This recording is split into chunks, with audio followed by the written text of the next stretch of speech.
बिस्मिल्लाहिर्रहमानिर्रहीम। अस्सलामु अलैकुम वरहमतुल्लाहि वबरकातुह। इस वक्त मिडल ईस्ट से जो खबर आ रही है उसने रीजन भर में तहलका मचा दिया है और इसकी वजह से तेल की कीमतें मुमकिना तौर पर आसमान को छू सकती हैं। खबर आ रही है कि यूएई की रियासत अबू धाबी पर 3 ड्रोन हमले हुए हैं और ये ड्रोन हमले इतने खतरनाक थे कि पूरा यूएई हिलकर रह गया है। यूएई की स्टॉक मार्केट बदस्तूर गिरती जा रही है और इस हमले की जिम्मेदारी यमन के हौसी बागियों ने बज़ाहिर तो कबूल की है, लेकिन इसके असल मुहर्रिकात क्या हैं, कौन सी ताकतें इसके पीछे मुलविस हैं और चाइना और अरब ममालिक के दरमियान फ्री ट्रेड एग्रीमेंट जो साइन होने जा रहा था उससे पहले यूएई पर हमला होना क्या माने रखता है, ये सारे सवालात अपनी जगह खड़े हो रहे हैं। मजीद तफसीलात में जाने से पहले असलियत टीवी को सब्सक्राइब करते हुए बेल आइकन पर क्लिक करें ताकि हर आने वाली वीडियो का नोटिफिकेशन आपको बर वक्त मिल सके। नाजरीन कराम, इस वक्त दुनिया भर में एक ही खबर गर्दिश कर रही है और वो है यूएई पर होने वाला ड्रोन हमला।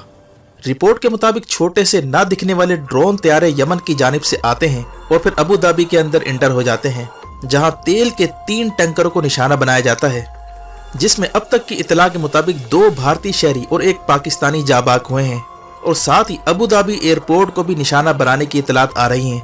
इस सारी सूरत हाल पर रीजन भर में चेमा गोइयां शुरू हो चुकी हैं। हौसी बागी, जिन्हें बज़ाहिर ईरान सपोर्ट करता आया है, उन्होंने दावा किया है कि ये ड्रोन हमला हमने किया है, इसकी मजीद डिटेल जल्द ही पब्लिक की जाएगी। जबकि अबू धाबी पुलिस का कहना है कि जिन मकामात पर ड्रोन हमले हुए वहां से तैयारे के छोटे छोटे टुकड़े मिले हैं और इसे मिनी ड्रोन भी कहा जा सकता है और इम्कान है कि इस ड्रोन से ये हमला किया गया हो। इस सूरत हाल पर दुनिया में एक तशवीश की लहर दौड़ चुकी है। यूएई की स्टॉक मार्केट नीचे आती जा रही है। कहा जा रहा है कि अब ऑयल तंसीबात को बचाना मुश्किल होता जा रहा है। अगर एक आध मजीद ड्रोन हमले हो जाते हैं तो तेल की कीमतें आसमान को छू सकती हैं। वाज़ेह है कि इस वक्त यमन में हौसी बागियों के खिलाफ सऊदीया की क़यादत में पिछले कई साल से जंग जारी है। इस मामले पर पाकिस्तान ने ईरान और सऊदीया के दरमियान सालिसी का किरदार अदा करने की कोशिश की, लेकिन रफ्ता रफ्ता ये बात भी आश्कार होती चली गई कि इसमें मजीद कुव्वतें भी शामिल हैं जो यमन में पीस प्रोसेस को आगे बढ़ने नहीं देना चाहती। यहाँ तक कि सऊदी अरब की जानिब से हौसी बागियों के साथ अमन मुज़ाकरात की दावत के बावजूद हौसी बागी बदस्तूर सऊदीया पर मिसाइल और ड्रोन हमले करते रहे और फिर कुछ अरसा पहले जिस तरह सऊदीया की आरामको कंपनी की तंसीबात को ड्रोन हमलों और मिसाइल से निशाना बनाया गया, ये सबके सामने है। लेकिन ये पहली बार है कि अब हमलों का रुख यूएई की जानिब होता जा रहा है। हौसी बागियों ने अब यूएई की तरफ तोपों का रुख कर दिया है और ये पहली बार है कि यूएई की तेल की तंसीबात को ड्रोन हमलों में निशाना बनाया गया है, जिसे यूएई ने ऑफिशियली तस्लीम कर लिया है।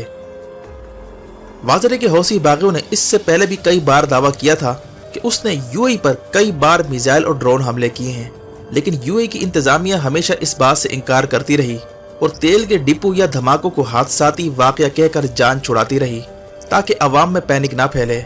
लेकिन ये पहली बार है कि यूएई ने ऑफिशियल लेवल पर एतराफ़ कर लिया है कि इनकी तेल की तंसीबात को ड्रोन हमलों से निशाना बनाया गया है और जिस कंपनी को निशाना बनाया गया उसका नाम Abu Dhabi national oil company है। वाज़ेह है कि Abu Dhabi national oil company इनके तेल के टैंकर्स दीगर मकामात तक पहुंचाए जाते हैं और इस तरह यूएई भर में तेल की तरसील होती है। यही वजह है कि ऑयल टैंकर्स को ड्राइव करने वाले ज्यादातर पाकिस्तानी या इंडियंस होते हैं। इसीलिए तेल के टैंकरों को जब निशाना बनाया गया तो उसमें पाकिस्तानी और भारतीय शहरियों की हलाकत हुई है। ये वो इशू है जिस पर पाकिस्तान को अपना रेस्पॉन्स देना है।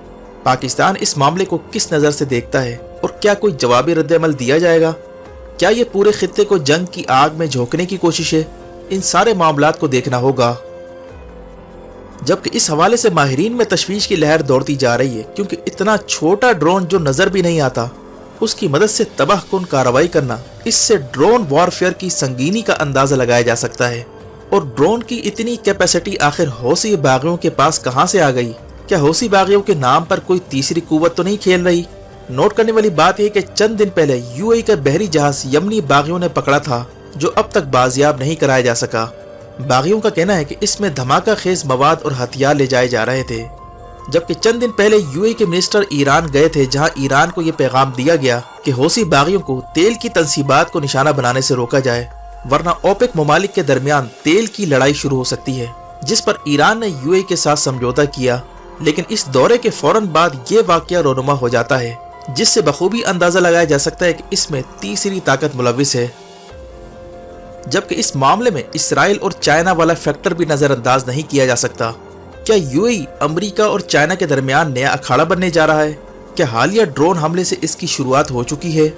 हाल ही में यूएई के साबिक वजीर अनवर गरगाश ने दुनिया को खबरदार किया था कि यूएई किसी भी वक्त चाइना और अमेरिका के दरमियान मैदान जंग बन सकता है, और इसकी रिहर्सल उस वक्त देखने में आई जब चंद दिन पहले अमेरिका ने यूएई पर शदीद दबाव डालकर बंदरगाह पर चीनी कंपनी का काम रुकवाया था और इल्जाम लगाया था कि चाइना यहां पर इंटेलिजेंस यूनिट कायम करके अमेरिकी अड्डों की जासूसी करना चाहता है, जिस पर यूएई ने अमेरिका के कहने पर चाइना को काम रोकने का कहा, लेकिन साथ में ये भी कहा कि हमारे पास कोई ऐसा एविडेंस नहीं है कि चाइना ऐसा कोई काम कर रहा है। इसके बाद यूएई पर यह भी प्रेशर डाला गया कि वो चाइना के साथ 5G का मुआहदा कैंसिल करें, चाइना की मसनूआत खरीदना बंद करें, और फिर यूएई की एयरलाइनों पर पाबंदी समेत कई तरह की पाबंदियों की धमकी दी गई। इसीलिए यूएई को यह बयान देना पड़ा कि चीन और अमेरिका के माबैन यूएई अखाड़ा बन सकता है। इसके साथ साथ अगर माजी पर नजर दौड़ाई जाए तो हमें नजर आता है कि जब तालिबान की हुकूमत कायम हुई तो उस वक्त पाकिस्तान समेत कई ममालिक ने अमेरिका को अड्डे देने से इनकार कर दिया था, और उस वक्त ये यूएई था जिसने अपने अड्डे अमेरिका को फराहम करने पर रजामंदी जाहिर की, जिसके बाद B-52 हमलावर तैयारे यूएई की सरजमीन से उड़ते हैं और अफगानिस्तान में दाखिल होकर बमबारी करते हैं। इस सूरत-ए-हाल के बाद चाइना का ये बयान आया था कि अगर यूएई की सरजमीन अफगानिस्तान के खिलाफ इस्तेमाल होती है तो ये जंग की आग मिडल ईस्ट तक पहुंच सकती है। दूसरी जानिब यूएई और इसराइल के दरमियान ताल्लुकात नई बुलंदियों पर जाते जा रहे हैं।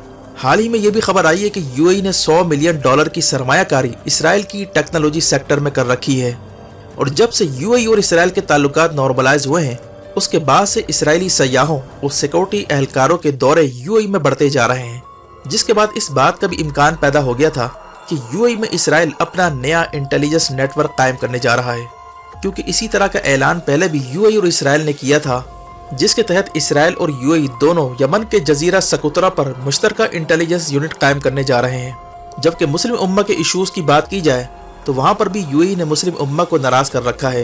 एक तो फलस्तीन के मामले पर डील ऑफ द सेंचुरी, और दूसरा कश्मीर पर उसने इंडिया के साथ डील की है, जिसके तहत यूएई की कंपनियां मकबूजा कश्मीर में सरमायाकारी करने जा रही हैं। ये वो मामला है जहां पर यूएई ने मिस कैलकुलेशन की है। इसराइली इंटेलिजेंस ने एक जानिब यूएई में पंजे गाड़ रखे हैं, ऐसे में क्या बात कि चाइना का रास्ता रोकने के लिए इसराइल के थ्रू यूएई में हालात खराब करवाए जाएं। वाज़ेह है कि हाल ही में चाइना ने शाम, कुवैत समेत कई ममालिक को बेल्ट एंड रोड का हिस्सा बनाने की डील की थी, और चाइना फ्री ट्रेड एग्रीमेंट के हवाले से यूएई और सऊदी के साथ राब्ते कर रहा था। चाइना की ये कोशिश है कि मिडल ईस्ट को बेल्ट एंड रोड का हिस्सा बनाकर उन्हें अमेरिका के असर रसूख से निकाला जाए, और अब इसका जवाब यूएई को तेल की तंसीबात पर हमलों की सूरत में दिया जा चुका है। वाज़ेह है कि जब भी रीजन की डायनामिक्स बदलने जा रही होती हैं तो कोई न कोई बड़ा वाकया रुनमा हो जाता है। जब सऊदी अरब गवादर में इन्वेस्टमेंट करने जा रहा था और उसके चाइना और रशिया के साथ मामला तय हो रहे थे और पाकिस्तान की मदद से यमन में सालिसी की कोशिश हो रही थी, तो उसी दौरान ही सऊदी अरामको पर हमला हो जाता है। अब कुछ ऐसी ही सूरत-ए-हाल यूएई के हवाले से सामने आती जा रही है, जबकि हालिया कुछ अरसे में यूएई के कई ममालिक के साथ ताल्लुकात तलखी का शिकार हुए हैं। यहाँ तक कि तेल के इशू पर उसके इख्तलाफात सऊदी के साथ खुलकर सामने आए हैं। यूएई की हालिया बदलती पॉलिसी के पीछे अबू धाबी के क्राउन प्रिंस मोहम्मद बिन जायद का हाथ है, जो अबू धाबी को लीड करते हैं, और इनकी पॉलिसियों की वजह से यूएई ने अपने दुश्मन काफ़ी बना लिए हैं। कभी उन्होंने तुर्की को नाराज़ किया तो कभी पाकिस्तान को, और सऊदीया समेत कई ममालिक के साथ इनकी तलखियाँ पैदा हो चुकी हैं। यूएई को ये अंदाज़ा नहीं था कि जिस इसराइल को उसने अपने हाथ बिठा रखा है, कल को ये यूएई की सिक्योरिटी के लिए ख़तरा बन सकता है। और हालिया ड्रोन हमले के बाद अब कई तरह के सवालात खड़े हो चुके हैं। वीडियो देखने का शुक्रिया। अपना और गिरदो नवाह के लोगों का ख्याल रखें। फ़ी अमानिल्लाह।